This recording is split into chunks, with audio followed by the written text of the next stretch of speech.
Chapter 5, Lesson 4, Declaring Independence. The Second Continental Congress.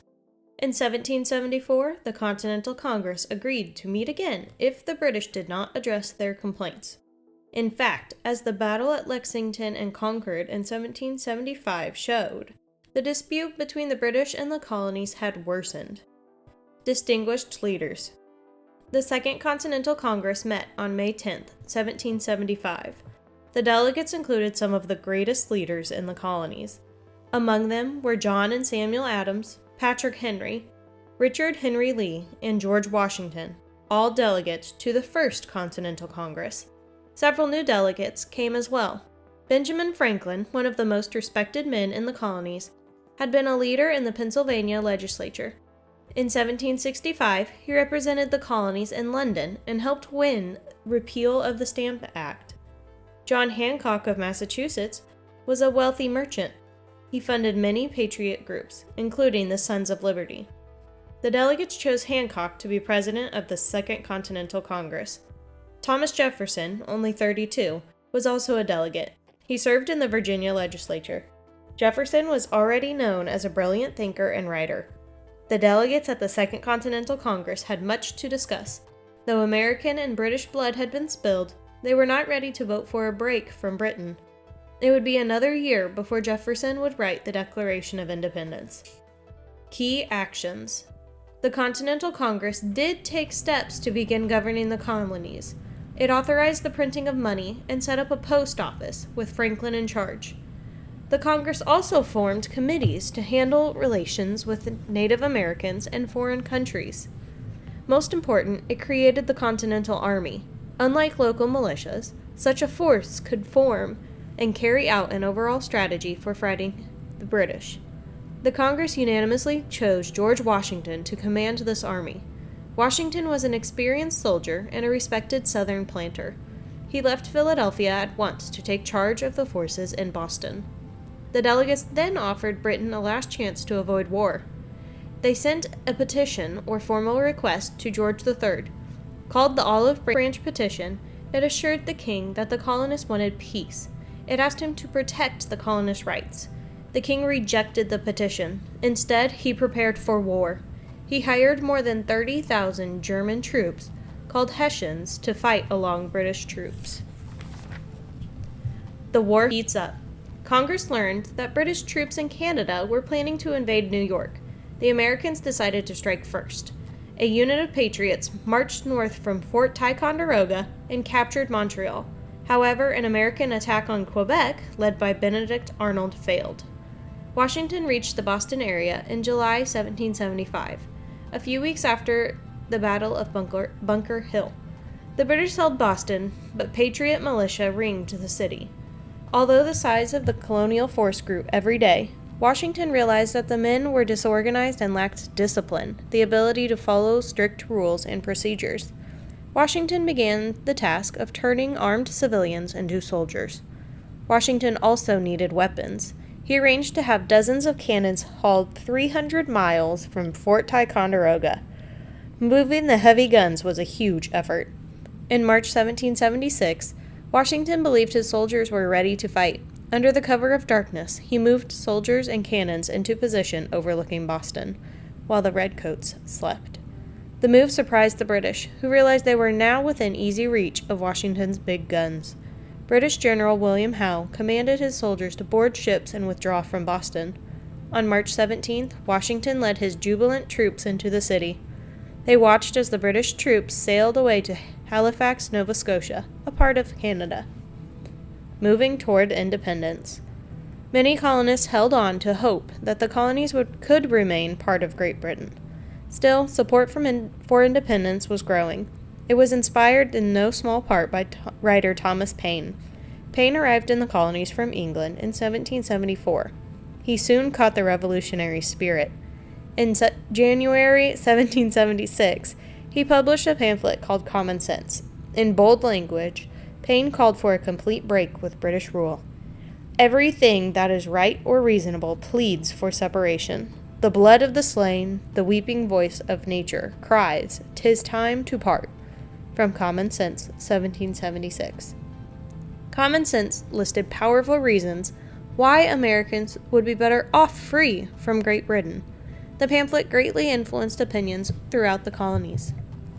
Declaring independence. The Second Continental Congress was filled with spirited debate. Should the colonies declare themselves an independent nation or stay under British rule? In June 1776, Virginia's Richard Henry Lee offered a bold resolution that these united colonies are, and of right ought to be, free and independent states, and that all political connection between them and the state of Great Britain is and ought to be totally dissolved. Richard Henry Lee, Resolution for Independence, 1776. The Congress debated Lee's resolution. Some delegates still thought the colonies should not form a separate nation. Others argued that war had already begun, and they should be free from Great Britain.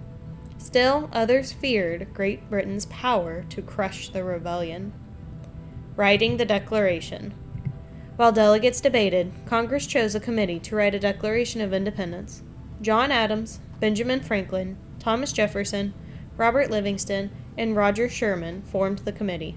Adams asked Jefferson to write the first draft. Jefferson hesitated, but Adams persuaded him, saying, "Reason first, you are a Virginian, and a Virginian ought to appear at the head of this business. Reason second, I am obnoxious, suspected, and unpopular. You are very much otherwise. Reason third, you can write 10 times better than I can."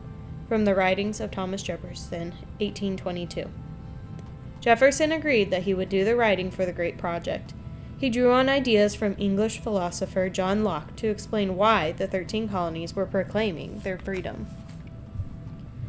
In the 1690s, Locke expressed the idea that people are born with certain natural rights to life, liberty, and property. Locke wrote that people form governments to protect those rights, and that a government interfering with those rights could rightfully be overthrown. Jefferson and other patriots agreed with Locke. On July 2, 1776, the Second Continental Congress voted on Lee's resolution for independence. 12 colonies voted for independence. New York did not vote, but later announced its support. Next, the delegates discussed Jefferson's draft of the Declaration of Independence. After making some changes, delegates approved the document on July 4, 1776. John Hancock signed the declaration first. He remarked that he wrote his name large enough for King George to read without his glasses. Eventually, 56 delegates signed the document, announcing the birth of the United States. Copies of the Declaration of Independence were printed and sent out to people in the newly declared states. George Washington had the Declaration read to his troops in New York City on July 9th. In Worcester, Massachusetts, a public reading of the Declaration of Independence led to repeated cheers, firing of musketry and cannon, bonfires, and other demonstrations of joy. The Declaration of Independence. The Declaration has 4 major sections. The preamble, or introduction, states that people who wish to form a new country should explain their reasons for doing so. The next 2 sections of the Declaration list the rights that the colonists believed they should have and their complaints against Great Britain. The final section proclaims the existence of the new nation. John Adams expected the day Congress voted on Lee's resolution for independence to be celebrated as a national holiday. He wrote, "The second day of July, 1776, ought to be solemnized with pomp and parade and illuminations from one end of this continent to the other." Instead, July 4th, the date the delegates actually adopted the Declaration of Independence, is celebrated as Independence Day. The Declaration of Independence states what Jefferson and many Americans thought were universal principles, that is, principles that apply to all people in all situations. It begins by describing what had long been viewed as basic English rights. We hold these truths to be self-evident, that all men are created equal, that they are endowed by their Creator with certain unalienable, not to be denied, rights, that among these are life, liberty, and the pursuit of happiness. Declaration of Independence, 1776. The Declaration states that government exists to protect these rights. If government fails, it is the right of the people to alter or to abolish it and to institute new government. The document goes on to list grievances against the king and parliament. These include cutting off our trade with all parts of the world and imposing taxes on us without our consent. Americans had petitioned for redress of these grievances. The British had ignored or rejected these petitions.